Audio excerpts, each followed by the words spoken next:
Welcome everyone. আজকে আমরা জীববৈচিত্র্য সংরক্ষণ, ইনসিটু সংরক্ষণ ও এক্সিটু সংরক্ষণ আর বিভিন্ন প্রাণীর সংরক্ষণের ওপর 50টা বাছাই করা প্রশ্ন নিয়ে আলোচনা করব। এগুলো পরীক্ষা পারপাসে খুব ইম্পর্ট্যান্ট। এছাড়াও যেগুলো বিভিন্ন কম্পিটিটিভ এক্সামিনেশনেও বিশেষভাবে ইম্পর্ট্যান্ট। তো বেশি কথা না বলে প্রথম প্রশ্নে চলে যাই। আমি প্রশ্ন এখানে 1 নাম্বার 2 নাম্বার নাম্বারিং করে খাতায় লিখে নিয়ে এসেছি। আমি তোমাদের উত্তর বলবো আর প্রশ্নের পাশে উত্তরটা লিখে দেব। এর সাথে সাথে উত্তরের রিলেটেড আরও কিছু বিষয় যেগুলো জানার দরকার সেগুলো বলে দেব। তোমরা ভিডিওটা শেষ পর্যন্ত দেখো, তাহলে তোমাদের অনেক ডাউট সলভ হবে, অনেক প্রশ্নের উত্তর যেগুলো এমসিকিউ আসে জানতে পারবে। আর যারা জানো তাদের রিভিশন হয়ে যাবে। তো 1 নম্বর প্রশ্নে যাচ্ছি। বলছে জীববৈচিত্র্যের সংরক্ষণ কয় প্রকারে হয়? তো জীববৈচিত্র্যের সংরক্ষণ 2 প্রকারে হয়।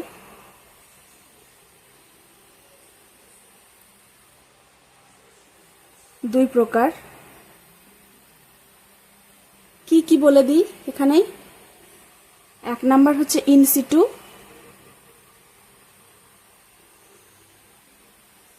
ইনসিটু সংরক্ষণ আর এক্সিটু সংরক্ষণ।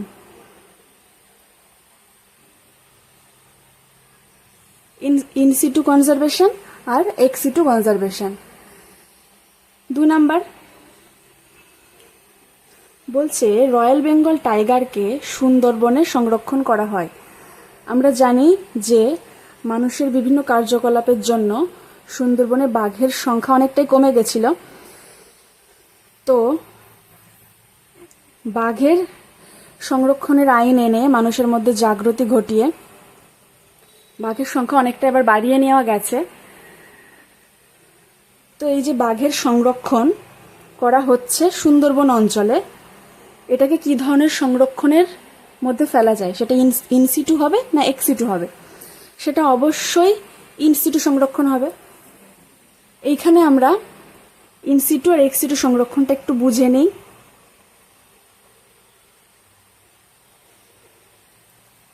ইনসিটু সংরক্ষণ কাকে বলছে? বলছে কোনো প্রাণীকে যদি তার নিজস্ব প্রাকৃতিক বাসস্থান যেটা সেখানে রেখেই তার প্রজনন হার বৃদ্ধি ঘটানোর মাধ্যমে তার আবাসস্থলে তার বিচরণের ক্ষেত্রে যে অসুবিধাগুলো সেই প্রাণীটিকে সম্মুখীন হতে হচ্ছে, চোরা শিকার, এই সমস্ত সমস্যাগুলো দূর করার মাধ্যমে কোনো একটা প্রাণীকে তার প্রাকৃতিক বাসস্থলেই যেভাবে সংরক্ষণ করা হয় তার নিজস্ব প্রাকৃতিক বাসস্থানে, সেটাই হচ্ছে ইনসিটু সংরক্ষণ। যেমন এখানে বলা হলো রয়্যাল বেঙ্গল টাইগার। এবার রয়্যাল বেঙ্গল টাইগারকে যদি আমরা কাজিরাঙা অভয়ারণ্যে নিয়ে গিয়ে সেখানে সংরক্ষণ করতে চেষ্টা করি তাহলে সেটা অতটা ফলপ্রসূ নাও হতে পারে। আবার যেমন পোলার বিয়ার, যেটা আমরা জানি যে বরফের দেশে থাকে, সেই পোলার বিয়ারকে যদি আমরা নিরক্ষীয় অঞ্চলে বা অন্য সমতল ভূমিতে যেখানে বরফের কোনো লেশমাত্র নেই সেখানে এনে সংরক্ষণ করতে চাই তাহলে সেটা সম্ভব নয়, কারণ সেটা তার নিজস্ব প্রাকৃতিক বাসস্থান নয়। তো বোঝা গেল ইনসিটু সংরক্ষণ কোনটা। আর একটা হচ্ছে এক্সিটু সংরক্ষণ। এক্সিটু হচ্ছে যে প্রাণীটিকে তার নিজস্ব বাসস্থলের বাইরে কোনো একটা কৃত্রিম পরিবেশে তার বসবাসের উপযোগী পরিবেশ সৃষ্টি করে সেখানে তাকে রাখা হচ্ছে, সেটা হচ্ছে এক্সিটু সংরক্ষণ। যেমন চিড়িয়াখানা বা বোটানিক্যাল গার্ডেন, এগুলো হচ্ছে এক্সিটু সংরক্ষণের উদাহরণ। এছাড়াও ক্রায়ো সংরক্ষণ, এটাও এক্সিটু সংরক্ষণেরই উদাহরণ। ক্রায়ো সংরক্ষণটা খুবই ইম্পর্ট্যান্ট পরীক্ষার জন্য, পরে আমরা ডিটেলসে আলোচনা করছি। পরের প্রশ্ন 3 নম্বর প্রশ্নে যাই। বলছে ক্যাপটিভ ব্রিডিং কি ধরনের সংরক্ষণ? এটা কি ধরনের সংরক্ষণ সেটা বলার আগে ক্যাপটিভ ব্রিডিংটা কি জিনিস সেটা জানি, তাহলে উত্তরটা এমনিই পেয়ে যাব। কোনো প্রাণী বা উদ্ভিদের নিজস্ব প্রাকৃতিক পরিবেশ থেকে সরিয়ে নিয়ে, যেটা বিপন্ন, কোনো বিপন্ন প্রাণী বা উদ্ভিদকে প্রাকৃতিক পরিবেশ থেকে সরিয়ে নিয়ে ফার্মে রেখে প্রজনন যে ঘটানোর যে প্রক্রিয়া, তাকে ক্যাপটিভ ব্রিডিং বলে। তাহলে এই কথাগুলোর মধ্যে দিয়েই বোঝা যাচ্ছে যে ক্যাপটিভ ব্রিডিং একটা এক্স সিটু সংরক্ষণের মধ্যে পড়ছে। এই প্রশ্নগুলো খুবই ইম্পর্ট্যান্ট, আমি বেছে বেছেই নিয়ে এসেছি তোমাদের জন্য। এক ঝলক দেখলেই মনে থাকবে, ওয়ান লাইনারের মতো। দেখো, হেল্পফুল হবে আশা করি। 4 নম্বর প্রশ্ন, পশ্চিমবঙ্গে কয়টি জাতীয় উদ্যান আছে? এটা শুধুমাত্র তোমাদের 10-এর পরীক্ষার জন্য নয়, যে কোনো কম্পিটিটিভ এক্সামিনেশনেই এটা আসার মতো একটা প্রশ্ন। কি বলছে, পশ্চিমবঙ্গের ন্যাশনাল পার্ক কটা রয়েছে? পশ্চিমবঙ্গে ন্যাশনাল পার্ক রয়েছে 6টি। কি কি বলে দিচ্ছি। প্রথমটা হচ্ছে বক্সা, তারপর গরুমারা। 3 নাম্বার হচ্ছে, প্রথমটা হলো বক্সা, দ্বিতীয়টা হলো গরুমারা, তৃতীয়টা Jaldapara, 4 number Neora valley, 5 number Singalila national park, আর 6 নাম্বার আমাদের সুন্দরবন। তাহলে এই 6টা কি কি আরেকবার বলে দিই। প্রথমে হচ্ছে বক্সা, যেটা আলিপুরদুয়ারে রয়েছে, গরুমারা, জলদাপাড়া, নেওড়া ভ্যালি, সিঙ্গালীলা আর সুন্দরবন ন্যাশনাল পার্ক। এটা হচ্ছে পশ্চিমবঙ্গের 6টা ন্যাশনাল পার্ক। পরের প্রশ্নে যাই, 5 নাম্বার, ভারতের প্রথম জাতীয় উদ্যান কোনটি ও সেটা কবে প্রতিষ্ঠা হয়? ভারতের প্রথম ন্যাশনাল পার্ক হচ্ছে Jim Corbett, Jim Corbett national park. Jim Corbett, যিনি একজন শিকারী ছিলেন, তার নামে, তিনি প্রথম দিকে শিকারী ছিলেন, পরে তিনি পশুদের ভালোবেসে ফেলেছিলেন, উত্তরাখণ্ডে থাকতেন। জিম করবেট জাতীয় উদ্যান।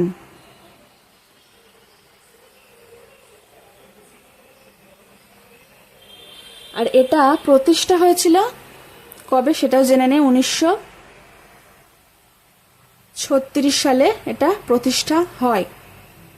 পরের প্রশ্ন, বায়োস্ফিয়ার রিজার্ভ এর কয়টি অংশ এবং কি কি?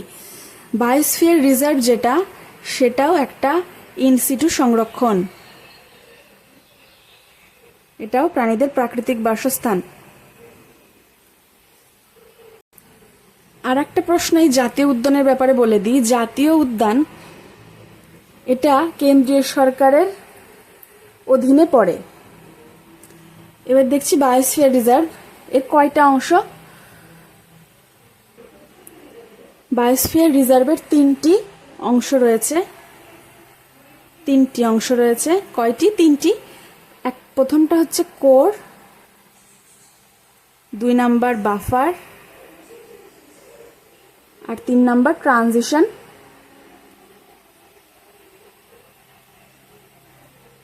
অঞ্চল।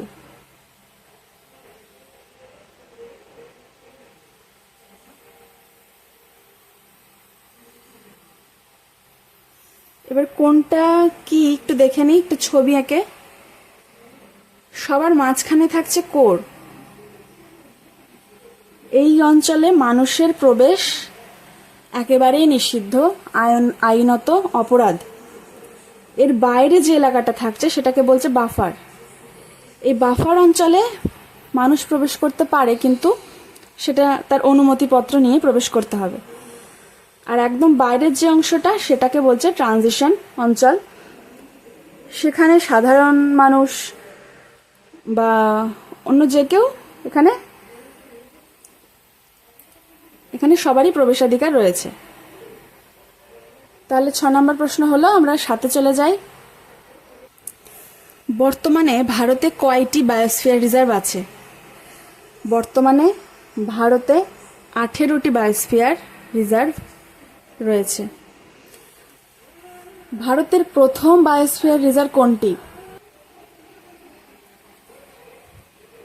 কবে এটা প্রতিষ্ঠিত হয়? তাহলে প্রথম বায়োস্ফিয়ার রিজার্ভ হচ্ছে নীলগিরি বায়োস্ফিয়ার রিজার্ভ। নীলগিরি। আমার হাতের লেখা আশা করি বোঝা যাচ্ছে, নাহলে আমি মুখে বলে দিচ্ছি। বায়োস্ফিয়ার রিজার্ভ এটা কোথায় অবস্থিত? তামিলনাড়ুতে অবস্থিত।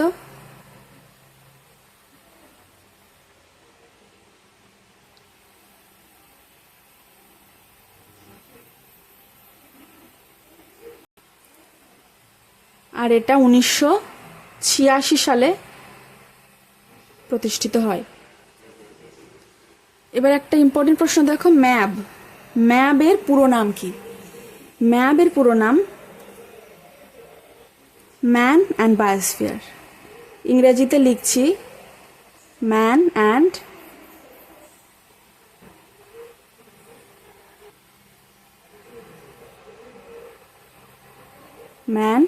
বায়োস্ফিয়ার।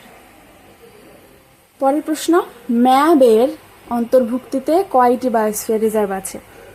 ম্যাবের অন্তর্ভুক্তিতে 12টি বায়োস্ফিয়ার রিজার্ভ আছে। 11 নম্বর প্রশ্ন, ফ্লোরা ও ফনা কি?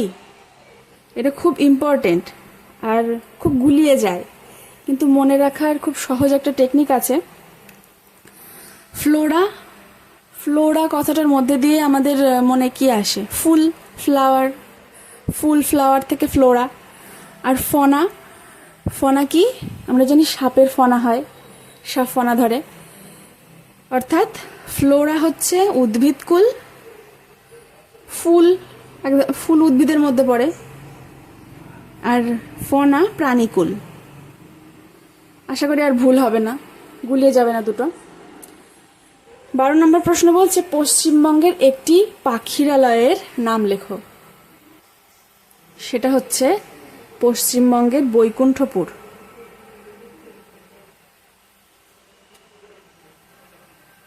পশ্চিমবঙ্গের বৈকুণ্ঠপুর পাখিরালয় পশ্চিমবঙ্গের একটা পাখিরালয়। পরের প্রশ্ন 13 নম্বর, ক্রায়ো সংরক্ষণে কোন তরল ব্যবহার করা হয় আর কত ডিগ্রি তাপমাত্রায় ব্যবহার করা হয়? প্রথম প্রশ্নের উত্তর তরল নাইট্রোজেন।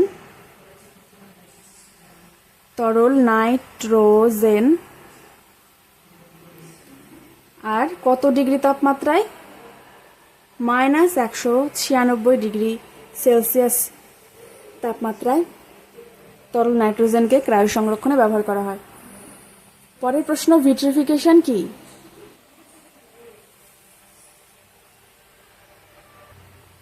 ভিট্রিফিকেশন হলো ক্রায়ো সংরক্ষণে যে উপাদানটা সংরক্ষণ করা হচ্ছে তাকে খুব ধীরে ধীরে ঠান্ডা করা হয়।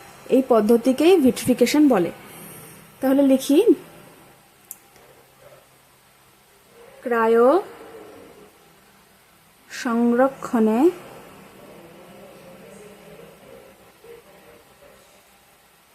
উপাদানটিকে ধীরে ধীরে ঠান্ডা করা হয়, একেই ভিট্রিফিকেশন বলে।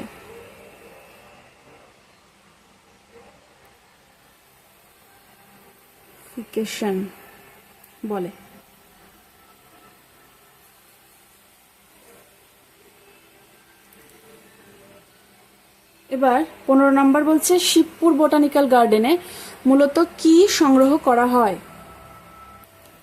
উদ্ভিদের জার্ম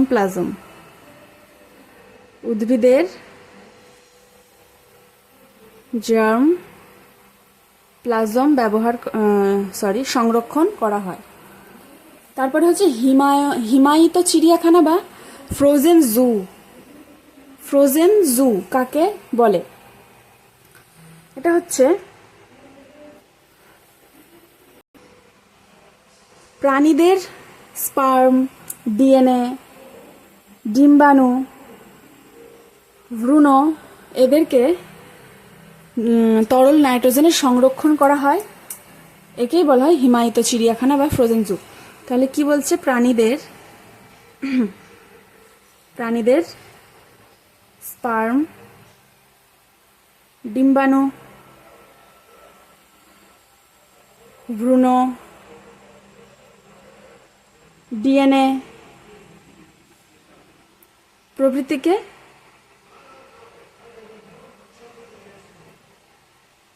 তরল নাইট্রোজেনে সংরক্ষণ করা হয়।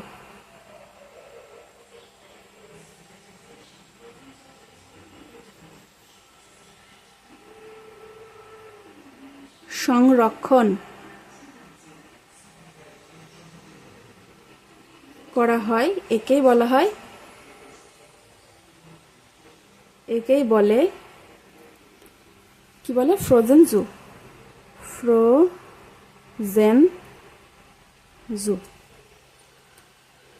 এবার 17 নম্বর প্রশ্ন হচ্ছে JFM এর পুরো নাম কি? JFM এর পুরো নাম হচ্ছে জয়েন্ট ফরেস্ট ম্যানেজমেন্ট।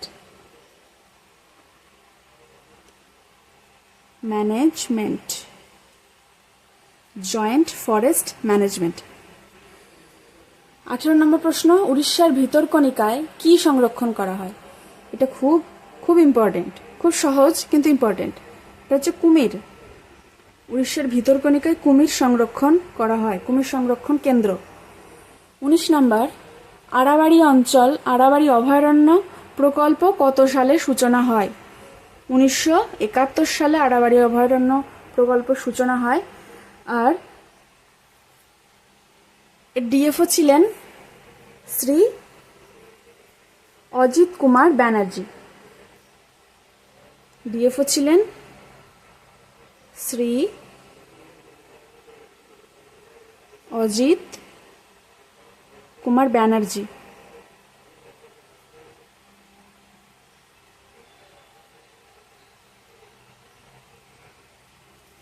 PBR এর ফুল ফর্ম কি? PBR এর ফুল ফর্ম হলো পিপলস বায়োডাইভার্সিটি রেজিস্টার। এই টার্মগুলো ইংরেজিতেও তোমরা লিখতে পারো পরীক্ষার খাতায়। Peoples biodiversity register.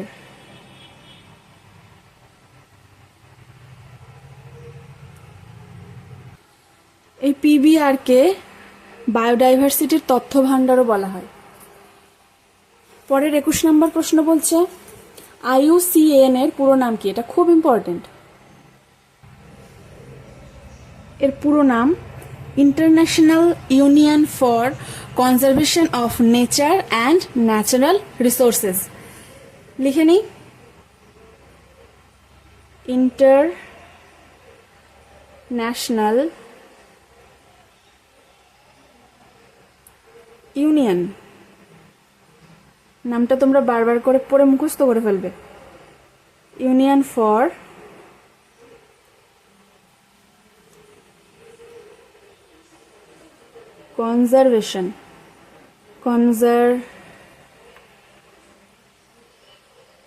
Conservation of nature and, একটু বড় নাম কিন্তু পড়তে তো হবে, ন্যাচারাল রিসোর্সেস।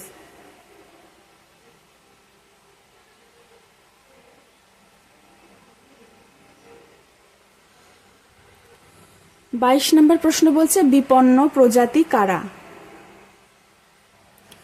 যে সকল প্রজাতি সংকটাপন্ন, পরিবেশ থেকে অতি দ্রুত হারিয়ে যাওয়ার সম্ভাবনা আছে, যাদের অদূর ভবিষ্যতে সংরক্ষণের প্রয়োজন আছে, একান্তভাবে প্রয়োজন, তারাই বিপন্ন প্রজাতি।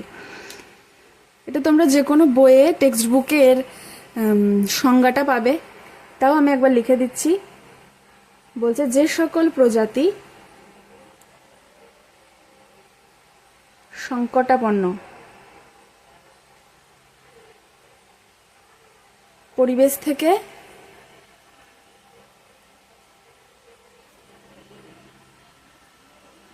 অতি দ্রুত হারিয়ে যাওয়ার সম্ভাবনা আছে।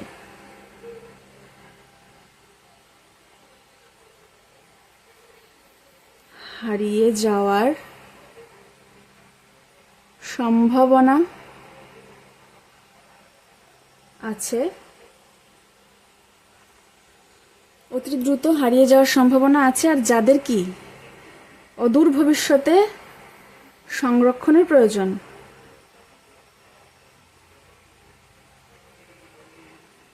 অদূর ভবিষ্যতে সংরক্ষণের প্রয়োজন। সংরক্ষণের প্রয়োজন।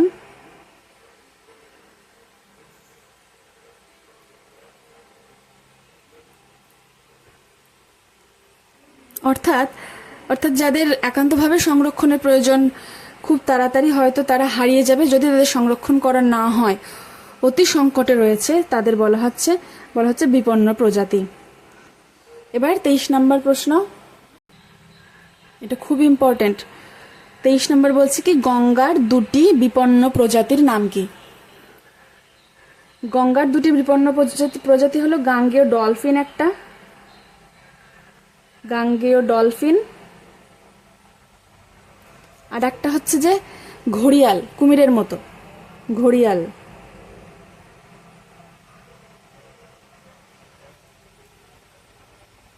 চব্বিশ নম্বর প্রশ্ন, বাঘ সংরক্ষণ আইন কবে চালু হয়? এটা তোমরা একবার মুখস্থ করে নাও, কারণ এটা তোমরা যতদিন তোমরা চাকরি না পাচ্ছ, চাকরির পরীক্ষা দিতে থাকবে, ততদিন তোমাদের এই প্রশ্নটা পেছন ছাড়বে না। বাঘ সংরক্ষণ আইন 1972 সালে, একদম মেমোরিতে স্টোর করে নাও পার্মানেন্টলি। 1972 সালে,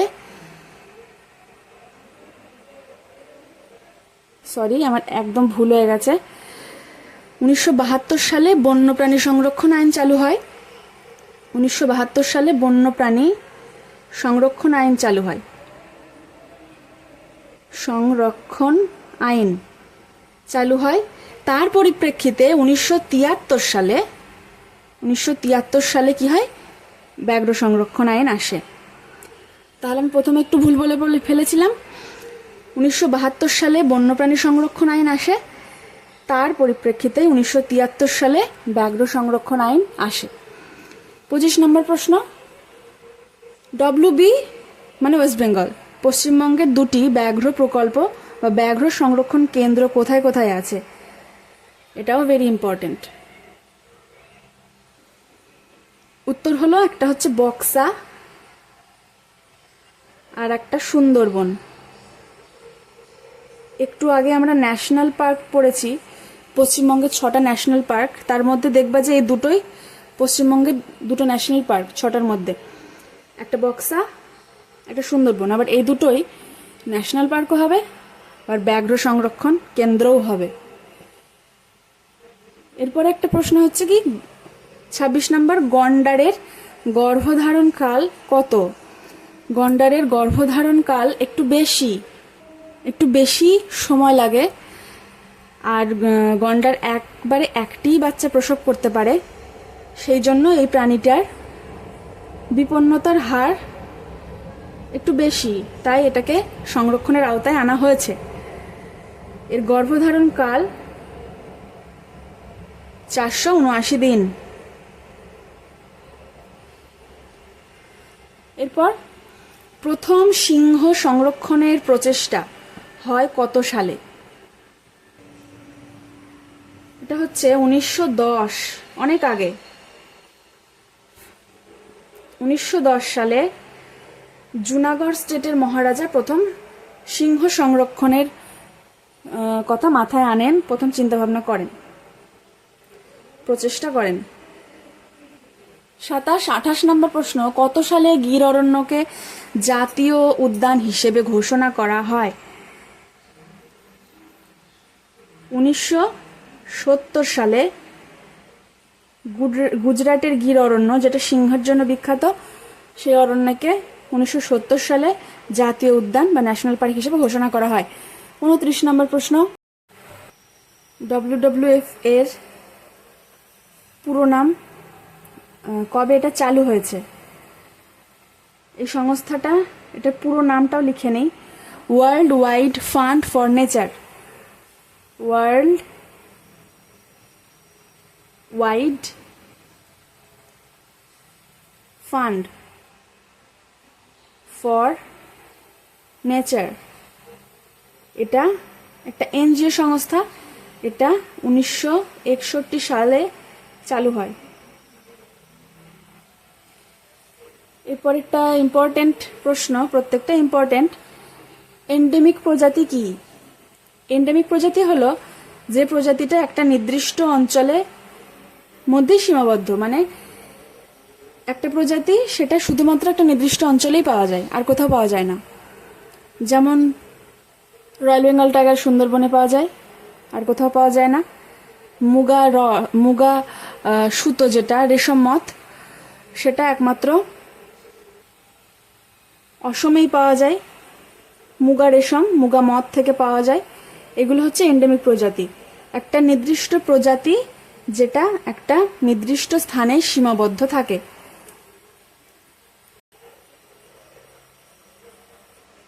একটি নির্দিষ্ট প্রজাতি যেটা একটি বিশেষ ভৌগোলিক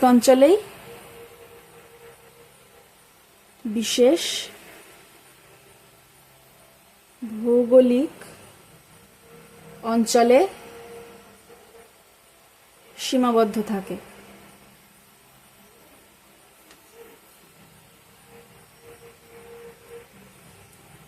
তাকে বলছে এন্ডেমিক প্রজাতি। এরপরের প্রশ্ন, রেড পান্ডা সংরক্ষণ কেন্দ্র কোথায় আছে? 31 নাম্বার, কাঞ্চনজঙ্ঘা বায়োস্ফিয়ার রিজার্ভে রেড পান্ডা সংরক্ষণ কেন্দ্র আছে। Kanchenjunga biosphere reserve.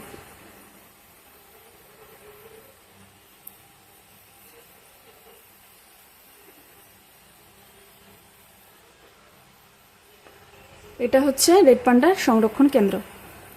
32 নম্বর, রেড পান্ডার সংরক্ষণ প্রকল্প কত সালে চালু হয়?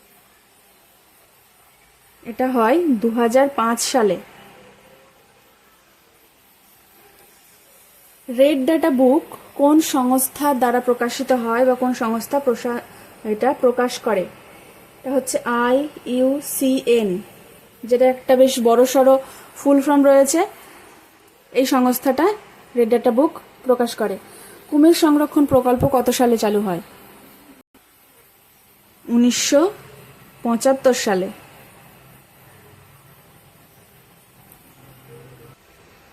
একটা হলো উড়িষ্যার ভিতরকণিকা,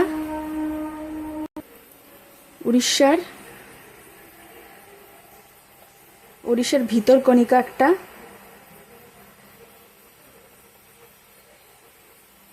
আর একটা হচ্ছে পশ্চিমবঙ্গের লোথিয়ান দ্বীপ। পশ্চিমবঙ্গের লোথিয়ান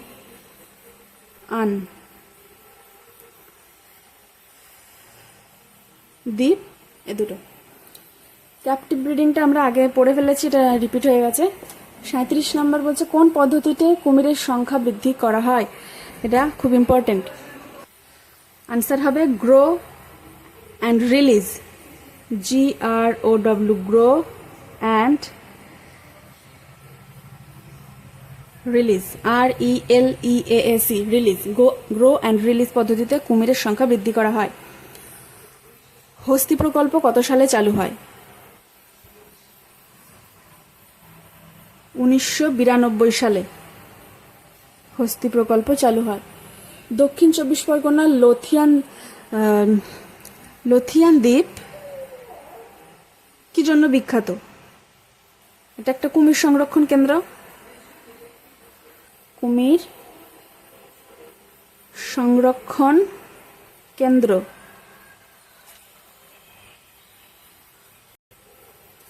40 নম্বর প্রশ্নে চলে এসেছি আমরা। 40 নম্বর প্রশ্ন কি বলছে, বন্যপ্রাণী সংরক্ষণ আইন কত সালে চালু হয়? এটা এর আগে একবার পড়লাম আমরা, 1972 সালে চালু হয়। তার পরিপ্রেক্ষিতেই 1973 সালে ব্যাঘ্র প্রকল্প চালু হয়। জীব বৈচিত্র্য আইন কত সালে?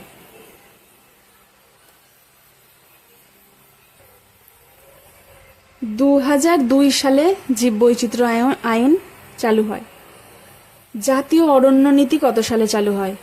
1927 সালে জাতীয় অরণ্য নীতি চালু হয়।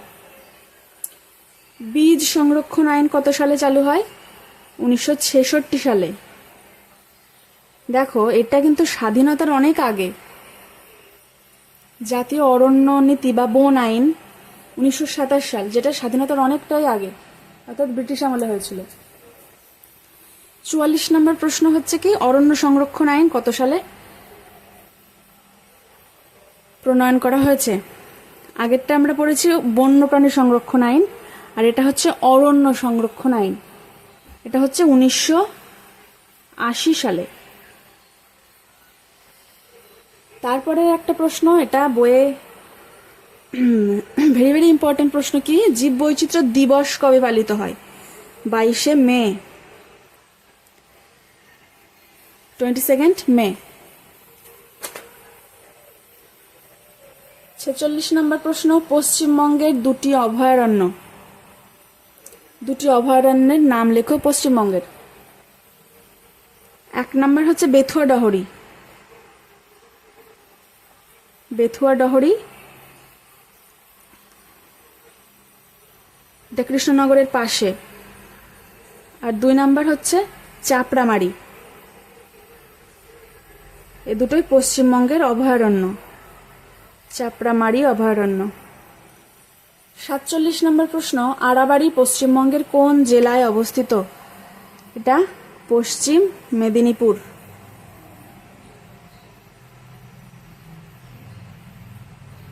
পশ্চিম মেদিনীপুরে আড়াবাড়ি। সম্পূর্ণ বিলুপ্ত হয়ে গেছে এরকম একটা প্রাণী কি, যেটাকে আর দেখা যাবে না, কিন্তু এক সময় ছিল? মরিশাস দ্বীপের ডোডো পাখি।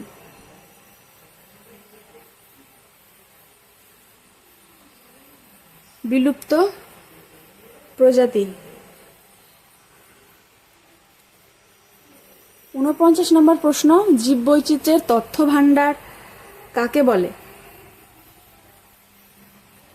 PBR বা people's biodiversity register. People's biodiversity register.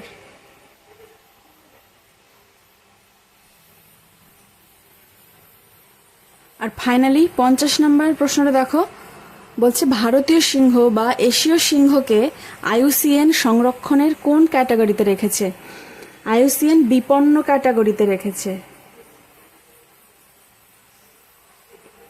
এশীয় সিংহকে IUCN বিপন্ন ক্যাটাগরিতে রেখেছে। তো এই হলো 50টা প্রশ্ন। আশা করি তোমাদের কাছে হেল্পফুল হবে এটা। এরকম আরো ভিডিও পেতে চ্যানেলটাকে ফলো করতে থাকো। Thank you.